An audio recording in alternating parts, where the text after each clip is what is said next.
Ultimate Invasion, number 2, catching up there on Jonathan Hickman and Brian Hitch's event here.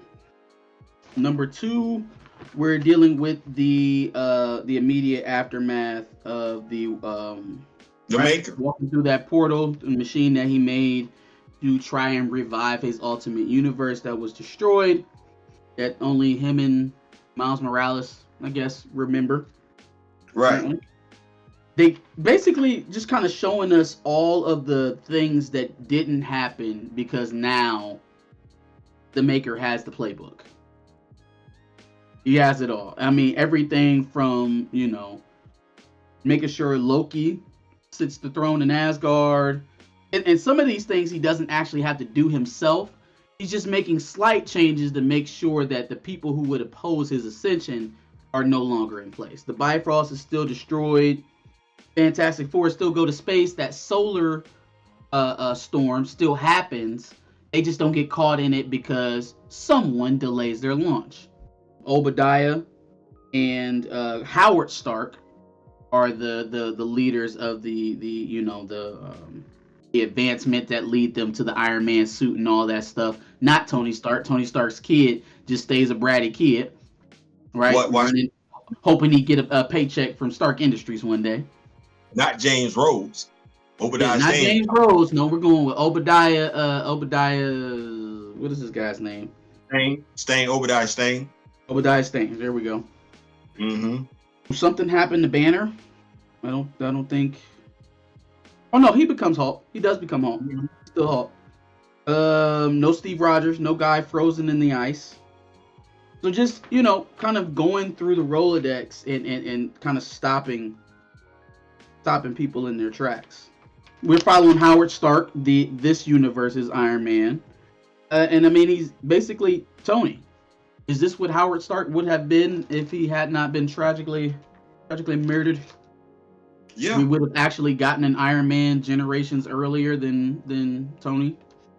You know what? I don't know because I didn't follow the original Ultimate storyline. So my question is, the original Iron Man and the Iron Man in the Ultimate Universe, was that Tony or was that Howard? It could have just been Howard. You're right. It could have just been Howard. But from what we're looking at, though, it seems like he's had a hand in a lot of things. So I'm assuming it probably, even if Howard was a Iron Man in the Ultimate Universe, it probably did end up being Tony. But somehow he made it so that Tony is never going to ascend to be one of the 2 smartest people on the planet. So yeah, he stifled it either way. Should I be as weary as the Obadiah in the Ultimate Universe as I had it as the one in the MCU, the one that was played by Lebowski? Just looking at the names, he don't know what Steve Rogers is. Nope. Doctor Strange is a captain. Mm-hmm. I don't see Namor on here. I don't see Black Bolt, Boltagard on here. And I'm mentioning their names first because I don't see T'Challa on here either. Yep. They are part of this storyline. He can't account. This was a revised edition. Make a memory law. He does touch on something later on in the book, so maybe that's why we don't see them. Maybe it's because of another reason we don't see those names reflected on here. So, but I just found that odd. We're hopping over to Latveria. Looks like we're having a shindig. Because all the who's are there. We got the Hulk, who's offset by some disciples. Looks like. Mm-hmm. And this is Immortal Hulk. So they've dubbed him the best version of himself from the comic books. That's pretty cool in the new Ultimate Universe. Got Sunspot, Silver Samurai back there. Got the Rasputin kids. Omega Red's there. Just as the paparazzi is snapping and flashing, and it seems like it's a great day for the Maker. Incursion from what looks to be a whole bunch. Okay, are these clones or are these alternate versions? Are these variants? I'm gonna say they variants sent back in time to handle little boy. So the thing that's keeping me from saying that it's a variant, variants would dress differently, right? They'd have variations in their appearance and or costumes. These are literally cookie cutter copies of each other, every single one of them. No, you're There's right. like You're right. 7 Thors on here. There's a million Captain Americas. All the Wasps look the same, identical, all of them. Thor. Somebody created these individuals and tried to overwhelm the Maker and his disciples there on this day. Just the Maker and the other acceptable targets, no one else. So damn, they done dubbed some of these superheroes as expendable. Yeah. Like y'all can get Whoever it. put this together, yeah. Is this Reed and the team in response to him? Did they find him? I'd like to think that Reed and them had a better plan than that. Just overwhelming with force. Just send 3 million or send 300 Thors to him. That'll get it done. And low key, pun intended, it should have worked. You got Thor on the team? Several Thors. That should have worked. Let's see. Howard Stark chooses the wrong time to listen to Obadiah. He doesn't have his suit, but Obadiah has his. So Obadiah is the war machine of this universe. Interesting. Battle rages on, rages on. Obadiah is slain by the Visions and a couple Thors. Howard Stark passes out. Immortal Hulk gets going. And we get a black screen after that. We cut away to the Maker. Looks like he's speaking to Howard Stark in the immediate aftermath. He tells him that Obadiah is dead. He wishes that he had time to grieve, but we got this army full of I'm gonna call them clones. I have no other reason. I have no reason to call them anything else. Carbon copies of this universe's superheroes. I'm not sure what to do with them here. And they all look like they got their head beat. Like they all got handed. Like they all took a fade. Thor down there got on both his hands. Immortal Hulk gonna play that? Like how y'all come in there with Mjolnir and get faded? Reminds me of that viral video that's going on about that girl went knocking on that apartment door, waiting on old girl to come outside so he can fight her, and caught the fade. Like, how you gonna knock on the door for that ass whooping? I don't. How you knock on my door for this ass whooping? You know what? You didn't train enough. I'm thinking if you gonna knock on somebody's door, you basically set the time that you're gonna run up on them. So you need to have trained before you did all that. Like you got to knock on the door knowing you're gonna win. Let's see if they explain this a little bit about what's going on. They are all from the future. Temporal suicide bombers. Here to erase me and possibly you from history. That's what I thought. I thought Reed snapped when the Maker made it through that portal. He like, fuck it, I'm gonna do whatever I can. And so he got to working and he made a time machine or some type of something. And was like, I found him. We just gonna overwhelm him. Because it feels like a person who has a personal vendetta against him. Only somebody who has something personal against you would attack you in this way with that much value, right? And in a public way too. They didn't send secret agents. They didn't try to assassinate him in silence. He did it publicly at an event that he was being exalted at in front of all of his friends. That's disrespect. He wanted to be known. Sounds like Reed to me. Sounds like Reed Maker relationship to me. We know who it was. It wasn't T'Challa. My bad. T'Challa helped. But anyways, so we're moving on. The Maker, upon getting all of these people from the future, says, you know what? I'm going to go ahead and stomp this out right now so y'all can't never do this shit again.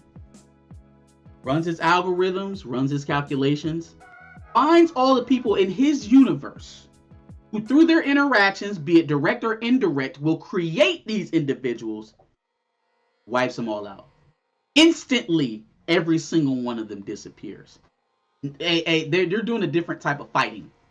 This is beyond the, knock down, smash, drag them out style of comic book fighting. These men are literally fighting with their brains. It's impressive. It's impressive to see. When I read it, I was like, damn, so that's how you doing it?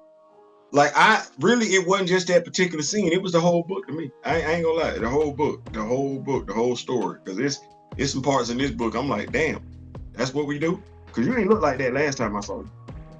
I don't know what it transpired, but I guess evidently a lot. You didn't look like that last time I saw you. But this is stuff that we've seen other people threaten to do. Dr. Doom didn't threaten to do this before. Kang didn't threaten to do it I don't know how many times. So somebody finally following through on it.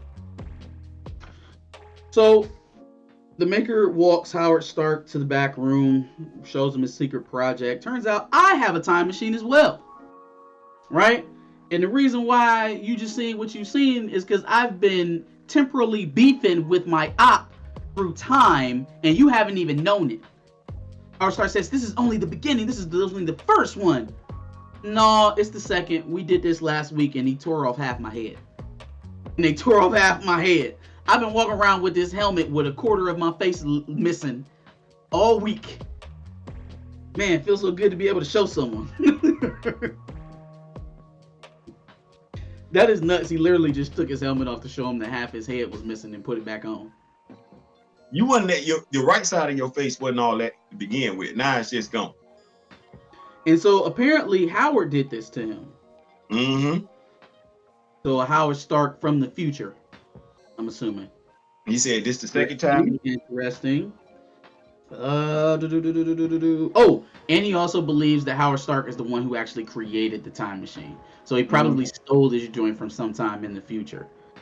All of this is real interesting. I like that they're not telling this story from the hero's perspective. Right. That's what's so interesting about it to me. Is because number one, Hickman is he's a Easter egg breadcrumbs type of author, type of writer. And the atypical perspective that he's telling the story from. 9 times out of 10, you have an event book like this. The story is going to be told from Tony Stark or Steve Rogers' perspective. Maybe, somebody on the Avengers. Reed Richards. I think it would have been very typical to make this book in particular from Reed Richards' perspective. I guess technically it is. The Maker is like Reed and Doom. Technically, it is Reed's perspective, but the evil Reed. Right. And I did mention that Howard Stark potentially built the time machine that he's using to go back and forth in time. What are some of the ways? Because it seems like the Maker, seemingly from where we're at right now, is put in a seamless plan, not only to get to where he is now and create the world that he wanted to create, but also to keep himself safe. It seems pretty foolproof. Like, even after we get attacked, I can just go back and fix it. The time machine. What are the weaknesses here? What is he not seeing? What are we not seeing? Where is Reed having in here? Well, the thing is that if I go back to the page where he has everybody, so Steve Rogers is undefined, right? Mm-hmm. Cool. Thor Odin's son, Captain. I don't think that's a good idea. Reed. He has not killed this universe's Reed. That dude is still alive. He say control, but everybody else from the Fantastic Four is deceased. But then again, Reed is a member of the Illuminati. So, and Steve Rogers has been a member of the Illuminati. So then we get to Bruce Banner. Remember, he doesn't have his powers. He has his intelligence, but he doesn't have his powers. Right. He never went to the solar flare. Control. I just find it very, very ironic. And Doctor Strange is a captain. I find it very, very ironic, odd that the players from the other universe, you have not off their doppelgangers yet. Well, he neutered them. Like, all the people that are still alive in his universe are neutered. Peter Parker, no powers. Janet Van Dyne, inactive. Why didn't you just kill? If you killed 3 out of the 4 Fantastic Four, why you didn't kill the 4th? I don't think he killed him. He stopped them from being the Fantastic Four. But, okay, so stay with that. Why is Reed still alive? He was in that ship with him. I don't think he sees them as a threat if they're not part of the Fantastic Four. And that's my And that's problem. the problem. Yeah, that's the problem. Okay. Right there. Everybody that you had an issue with in the 616 universe, you left their doppelgangers alive. Nope. Leaving the potential for them to gain their powers back. Yeah. Or do something to F with you. But no, you should have offed them. I don't believe he left. I guess what I'm saying is I don't believe he left the author. I don't believe he left them alive for no reason. I don't believe John. Oh, for sure. Okay. Yeah, I see where you're going with that. I did literally ask you where his weaknesses are. Yeah. For sure. All right. Okay, cool. I'm here for it. Not as in-depth of an issue. Obviously not nowhere near as big as issue 1. Mm-hmm. But still good. Still good. I'm here. Not here really for anything Jonathan Hickman writes. What are your parting thoughts? What do you think going into issue 3? He's leaving something to some meat on the bone. He ain't giving everything away. He's giving something out of this book is gonna play. Believe you me, out of this issue, something's gonna play down the line. He just doesn't waste time. I think the fact that he don't know what Cap at.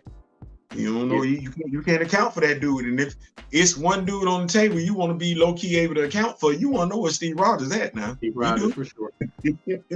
Steve Rogers gonna fuck around and give all the people you took powers away from powers, and then it's all messed up.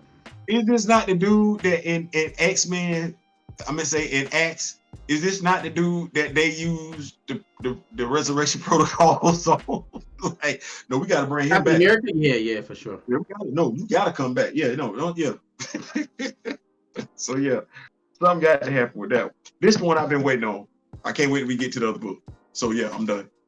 What's your thoughts on I almost called it Secret Invasion. Ultimate Invasion number 2. Put it in the prompt below. Like, share, and subscribe. Come back next month for another review of issue 3. Peace.